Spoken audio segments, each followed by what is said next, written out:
অর্জুন এখানে প্রার্থী হবে দল জানে। चुन चुन के हिसाब नहीं। ও আবার ইঁদুর হয়ে গেছে।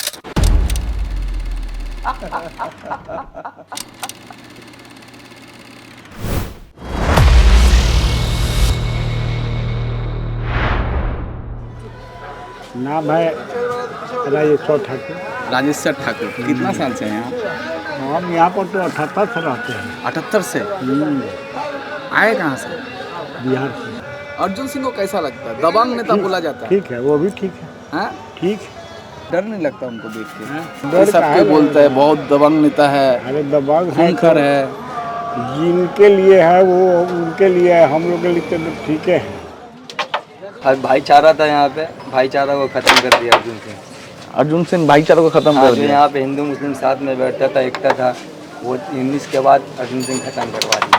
तो ऐसे इंसान कैसे है? बहुत सबको बोलता है कि बहुत दबदबा है क्या दबदबा है? नहीं, यहाँ कुछ दबदबा नहीं बोल के है। कुछ नहीं है यहाँ पर। यहाँ कुछ नहीं है, यहाँ नहीं है। दबदबा बोल के यहाँ पर कुछ यहाँ भी कुछ नहीं नहीं है। है। हवा बना के रखा है, हवा बना के रखा खुद है का यहाँ- खुद का। अगर हाँ, यहाँ दबदबा पे रहता ना उसका तो इस सिक्योरिटी जगह पे नहीं आता है। नहीं घूमता। 2019-20 के बाद इस जगह पे एक बार भी नहीं आया है। बगल में 100 मीटर का डिस्टेंस है, बोल दीजिए नहीं, अभी आके देखा जाए। हम लोग का काहे नहीं, हम लोग काहे नहीं क्षति होता है, वो लोग का काहे डर लगता है। वो लोग कौन है? वो जो बोले हैं आप कि लोग बोलता है, उसी से पूछिए काहे डर लगता है। ऐसे इंसान कैसे हैं वो? बहुत अच्छे हैं। অর্জুন সিং ব্যারাকপুরের দাবাং নেতা।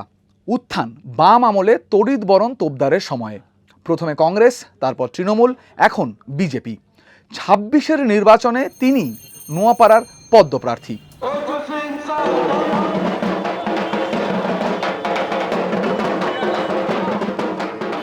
সব কথা বলা উচিত না, সম্ভব না। আমার সময়তে রাজনীতিতে মাথা তুলেছে এই ব্যাপারটা তার না। প্রভাব প্রতিপত্তি আছে, রাজপুত সম্প্রদায়ের মধ্যে তো ব্যাপকভাবে আছে, এবং অন্যান্য ক্ষেত্রে পেনিট্রেশন আছে।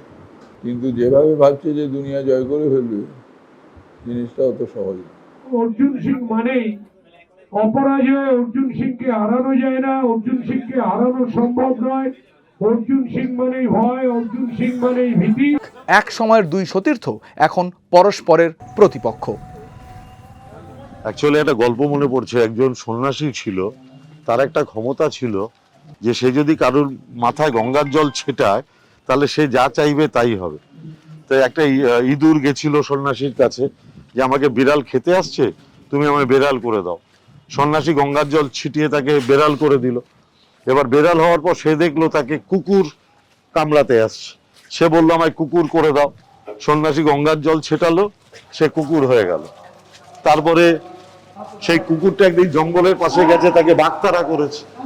তো এসে বলছে আমায় বাঘতারা করছে, তুমি আমায় বাঘ করে দাও। সন্ন্যাসী জল ছিটিয়েছে, সে বাঘ হয়ে গেছে। এবার বাঘ হয়ে সে প্রথম সন্ন্যাসীকে খেতে গেছে। তখন সন্ন্যাসী বললো তুই আবার ইঁদুর হয়ে যা।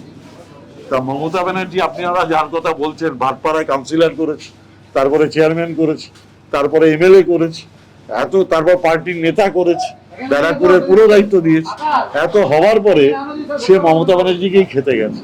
মমতা ব্যানার্জি তখন পার্থভৌমিক নামক গঙ্গার জল ছিটিয়ে বলেছে 24-এর নির্বাচনে তুই আবার ইঁদুর হয়ে যা। ও আবার ইঁদুর হয়ে গেছে।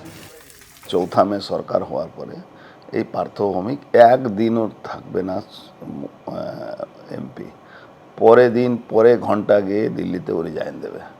সেদিন আবার এই 10-কে কীভাবে 20 করতে হয় সেটা আমি দেখাবো।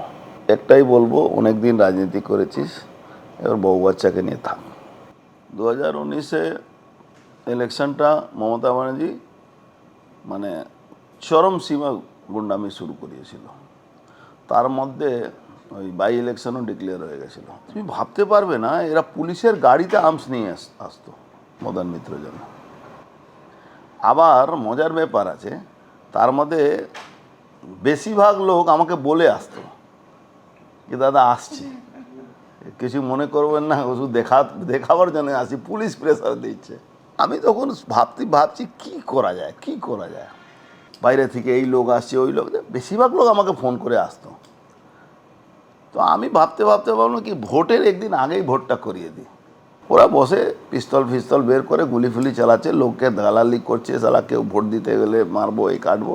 তখন আমি গিয়ে মানে যা ব্যবস্থা নেওয়ার, শুনেইছো ভোটের 19-এ আগে ওদের সব ক্রিমিনালরা পালালো, গাড়ি ফাড়ি সব মানে আমাদের ওখানকারই পাবলিকরা এসে সব মানে যা মানে যেভাবে পালাতে হয় সেভাবে মানে ভাবতে পারবে না যেভাবে পালিয়েছে।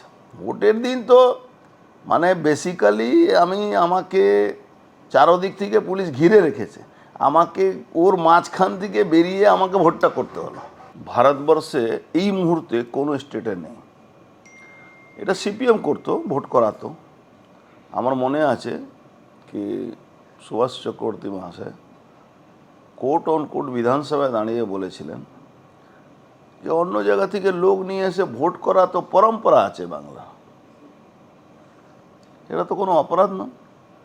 এটাও কিন্তু ওনার থেকে আমি শিখেছিলাম। ফের একবার সংসদীয় রাজনীতিতে ফিরে আসার সুযোগ। বিধানসভায় যেতে হলে হারাতে হবে তৃণমূলের নবাগত তৃণাঙ্কুরকে। উনি তো এদিক ওদিক ঢুকেছেন, কখনো জগদ্দল বলেছেন, কখনো ব্যারাকপুর ট্রাই করেছেন, হয়নি, নোয়াপাড়ায় এসছেন। যাই হোক, উনি তো নোয়াপাড়াটা আসতে জানেন, উনি তো নিজেও জানেন যে নোয়াপাড়াটা ওনার হারানো সিট ছিল, ওই বাধ্য হয়ে উনি এসছেন। এবার উনি এবং ওনার দু একজন ক্যান্ডিডেট এদিক ওদিক আছেন। এবার এই হারের পর ওনার অবস্থাটা কি হবে আমি সেটা নিয়ে ভাবছি, পাশে থাকবো, সেদিন অবধি দেখা গেছে।